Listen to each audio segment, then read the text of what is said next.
Monday arrived with torrential rain, as if the weather were deliberately setting the mood. The tube was delayed, leaving me standing on a crowded platform, watching raindrops race each other down the glass panels of the station roof. By the time I reached the office, my shoes were soaked despite my umbrella. The atmosphere had shifted again. Email notifications buzzed constantly as managers scheduled and rescheduled meetings. The glass-walled conference room on our floor had its blinds drawn, an unusual occurrence that didn't go unnoticed. Lunchtime brought a text from Daniel. Finance team called in one by one. 3 didn't come back to their desks. I stared at my sandwich, appetite suddenly gone. It was starting, then. I wondered if there was a specific order to these things. Were they beginning with departments furthest from core operations? Or was it more arbitrary? In the afternoon, I found myself taking an unnecessary detour past the HR department. The small meeting rooms nearby all appeared to be booked, with unfamiliar faces occupying some. Likely the outplacement consultants rumored to have been engaged. I noticed several colleagues doing similar walkabouts, our collective anxiety manifesting in these reconnaissance missions. By Wednesday morning, the OHAN's meeting was the only topic of conversation, though most discussions happened in whispers, by the coffee machine or in text messages rather than openly in the office. I dressed more formally than usual: dark blue suit, freshly pressed shirt, polished shoes, my interview tie, though I tried not to acknowledge that conscious choice. The meeting was scheduled for 10 a.m. In the largest conference room, I arrived 15 minutes early, but still had to stand at the back. The CEO, a woman I'd only seen in company-wide emails and the occasional floor visit, stood at the front beside our CFO and the head of HR. "Thank you all for coming," she began, as if we'd had a choice. "As many of you are aware, the organization has been navigating challenging market conditions.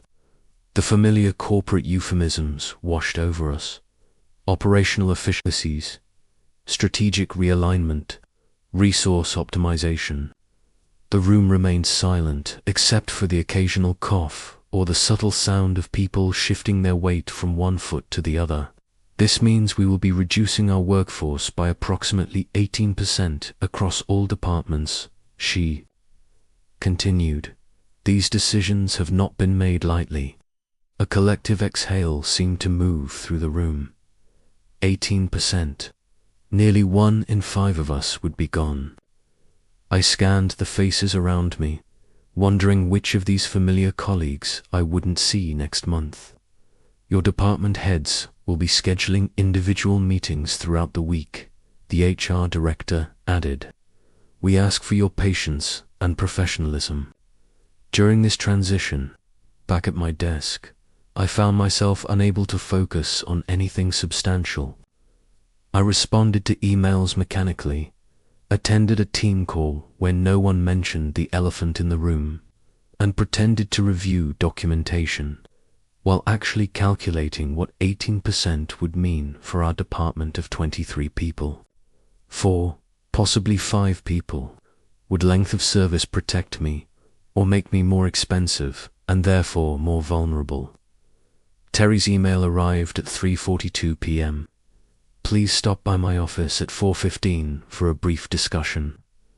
The 33 minutes that followed were perhaps the longest of my professional life.